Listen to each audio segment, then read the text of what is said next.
Madame Adku Okoro stepped out of her luxurious bedroom, her slender figure swaying gracefully in her designer gown.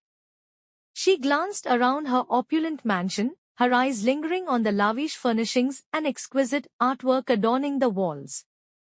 Her husband, Chief Okoro, stood by the window, sipping his cognac as he gazed out at the breathtaking view of the city skyline. "Good evening, darling," Madame Okoro said, her voice husky and confident. "Are you ready for tonight's party?" Chief Okoro turned to her, his eyes gleaming with admiration. "You look stunning, my dear. I'm always ready to show you off to the world." Madame Okoro smiled, her diamond necklace glinting in the light. "Then let's make it a night to remember." As they descended into the grand ballroom, the guests erupted into applause. Madame Okoro's eyes sparkled with pride as she took her place beside her husband, the perfect hostess. But beneath the facade of elegance and poise, a secret pain lurked, a longing she dared not reveal.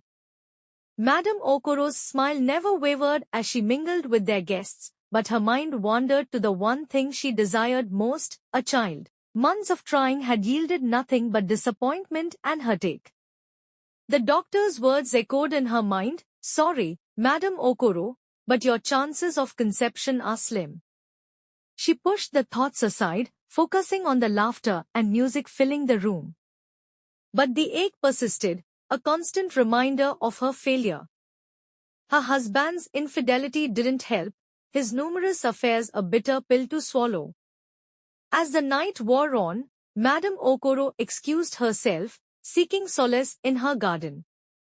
The cool night air soothed her frazzled nerves, but the silence was deafening. She felt like a prisoner in her own home, trapped in a life that wasn't hers.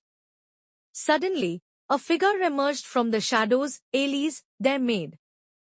"Madam, I saw you slip out and thought you might need some company." Madame Okoro hesitated, then nodded. "Stay, Elise. Sometimes I feel like I'm drowning in this perfect facade." Elise's eyes filled with understanding. "I know, madam. Sometimes I feel like I'm living a life that isn't mine either." In that moment, Madame Okoro found an unlikely confidant in Elise, a bond forming between them that would change their lives forever. Elise had always been more than just a maid to the Okoros.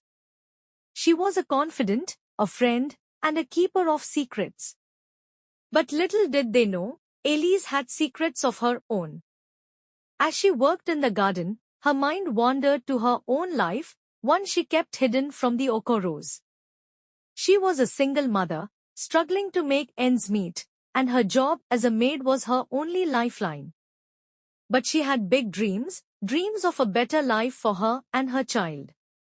Elise's thoughts were interrupted by the sound of footsteps. It was Chief Okoro, his eyes fixed on her with a look she knew all too well. She felt a shiver run down her spine as he approached her.